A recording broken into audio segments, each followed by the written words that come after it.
আসসালামু আলাইকুম বন্ধুরা, আমরা আছি জীবননগর সেই সাইড রাস্তার মোড়ে। এটা কালীগঞ্জ রোড, এটা চুয়াডাঙ্গা রোড, এটা ভারতের 0 পয়েন্টে যাওয়ার রোড, এটা দত্তনগরের রোড।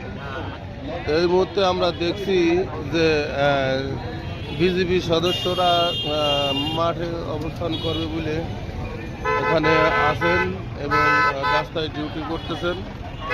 এইখানে অধীর অপেক্ষায় বসে আছেন আমাদের সেই মাহবুব হাসান বাবু খান আসার জন্য। এখানে এক নজর দেখার জন্য সবাই আকুলভাবে বসে আছেন। তাই তো চাচা নাকি? একটু কথা বলেন চাচা, ক্যামেরার পক্ষে কথা বলেন। বাংলাদেশ জাতীয়তাবাদী দল বিএনপি আমাদের এখানকার নমিনিয়া মাহমুদুর রহমান খান বাবু ভাই, উনি অত্যন্ত ভদ্র মানুষ। উনি বিজিএমের সভাপতি এবং 2 আসনের নমিনি। উনি যদি এখানে পাস করে তো উনি শিল্পপতি মানুষ, উনি অবশ্যই মন্ত্রী হবে। আর মন্ত্রী হলে আমাদের এলাকায় উন্নয়নের শেষ ছোঁয়া গায়ে লাগবে, এটা আমরা আশাবাদী।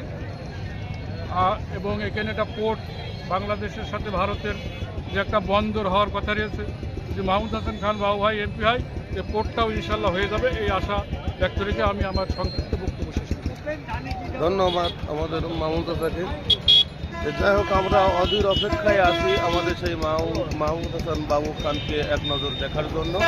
আমরা আছি জীবননগর চৌরাস্তায়, আপনাদের ফুল ভিডিওটা দেখানোর চেষ্টা করছি। আর কিছুক্ষণের মধ্যেই চলে আসবে। আসলেও আমাদের আমি একজন নিজে ড্রাইভার, সাংবাদিক বললে ভুল হবে।